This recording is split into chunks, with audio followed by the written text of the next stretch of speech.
Eu sou filha, né, de Adanari Gildásio, nasci no interior do estado do Goiás, me criei ali com a minha avó, com os meus tios.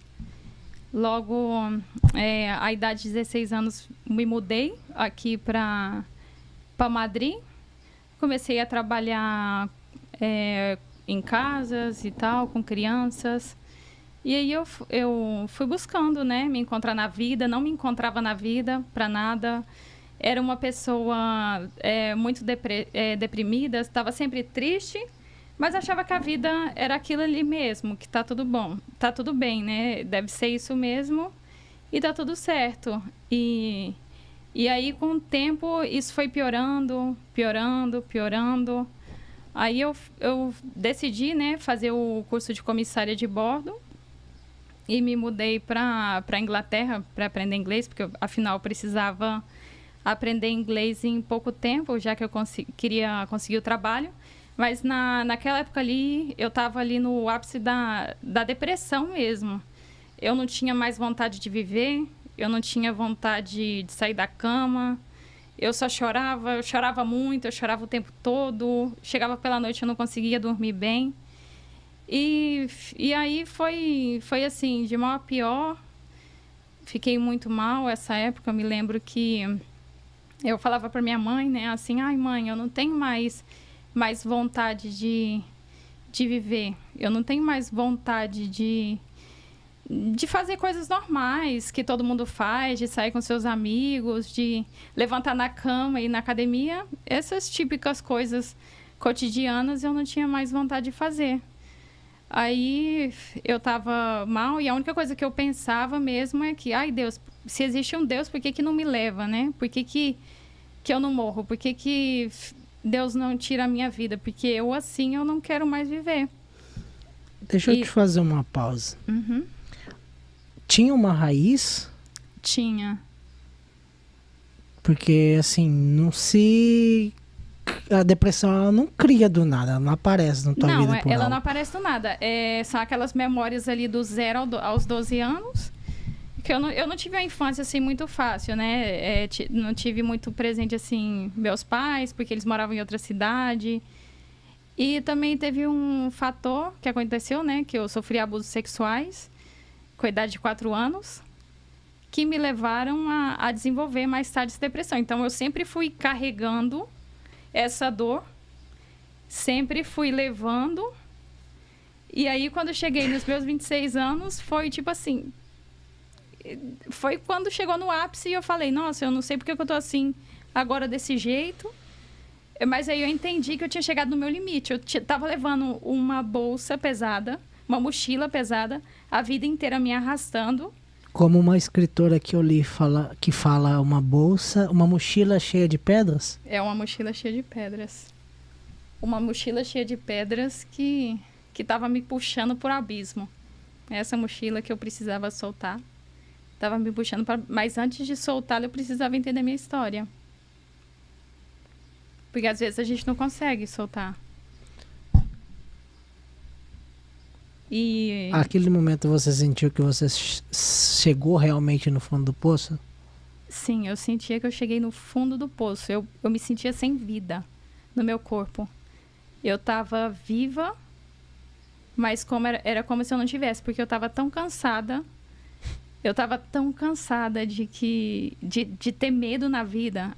Porque a depressão também é o medo. Depressão e ansiedade é medo. Eu tinha muito medo. Eu tinha medo de tudo. Por causa dos abusos sexuais que aconteceram. Também pela ferida de abandono que é causada. Também quando você não tem os teus pais presentes. Então, você projeta suas dores em todo mundo.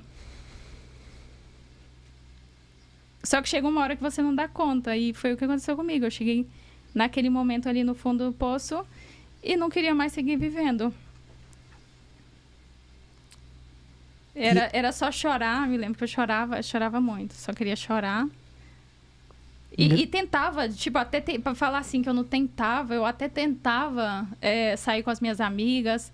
Eu tentava fazer coisas, mas parece que a vida tinha perdido o brilho, não tinha luz, não tinha sentido. Perdi o sentido da vida. Não tinha graça. A vida não tinha graça. Se você conhece alguém que está com esses sintomas, ajude-a, porque realmente acontece. Acontece no meio de todo mundo, acontece no meio cristão, como a gente estava falando aqui em off. Vamos normalizar um pouco falar sobre isso, porque as pessoas precisam conversar, ser entendida. Abrace, ligue. Ligue para uma pessoa ao menos durante a semana. Isso aí vai fazer toda a diferença. De verdade. Com certeza faz toda a diferença. Uma ligação que você recebe. Parece que ninguém liga nesses momentos, na verdade. É verdade. Sabe por que acontece também? O depressivo, às vezes, ele começa a se queixar de que ele não tá legal. E as pessoas se cansam de escutar. Ai, fulano de tal só sabe se queixar da vida. Mas ele não entende as dores do outro. E, às vezes, você escutar, você pode salvar uma vida. Quantas pessoas você conhece hoje que cometeram suicídio, que poderia ter sido evitado? Quantas pessoas? Você, com uma ligação, você pode fazer a diferença. Com apenas escutar, você pode fazer a diferença. Forte isso, né?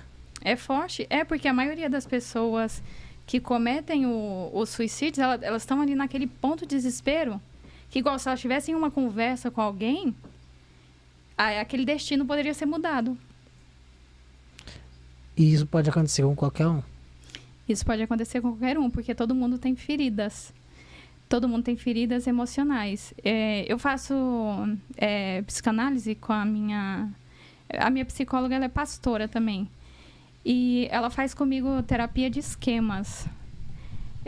Esses esquemas disfuncionais que são construídos na infância, que são 5 esquemas, de 5 categorias que podem se desenvolver 18 esquemas. Se você tiver um desses esquemas, você já pode desenvolver depressão, se ele não é tratado. Então, assim, muitas pessoas hoje em dia têm propensão a ter, se não cuidarem. Se elas entrarem em contato com alguma situação que pode desenvolver essa depressão, elas podem ter perfeitamente. Poxa. Ou, às vezes, elas estão vivendo com depressão, estão aceitando a depressão, e estão achando que a vida é aquilo mesmo. As pessoas estão habituadas a terem ataques de ansiedade. As pessoas estão habituadas a não conseguirem dormir pela noite e acham que isso é normal. E isso é um só dos a sintomas. porta de entrada para a depressão. Exatamente. Uau. Incrível. Isso é eu somente não sabia. a porta de entrada. Por isso que eu falo, tem que tratar o emocional. Tá. Aí, não dá pra... Qual que é o tratamento para uma depressão? Primeiro lugar, nós somos um ser triuno. Nós somos o corpo, a alma e o espírito. E se você quer sair da depressão, você vai precisar cuidar dos 3. Não vai ser só de um. Não vai ser só cuidando da parte espiritual. Não vai ser só cuidando da emocional e nem vai ser só cuidando do seu corpo. Vai ter que trabalhar as 3 áreas. Foi assim que eu consegui sair. Trabalhando essas 3 áreas. Ou seja, é mais difícil do que aparenta ainda. Sair. É mais difícil do que aparenta por quê? Porque do 0 aos 12 anos, onde foram formadas essas memórias, isso é muito forte. O esquema é a maneira como você vê a vida. É o filtro como você vê a vida. Então, às vezes, esse filtro que você está vendo a vida, ele não é o filtro correto.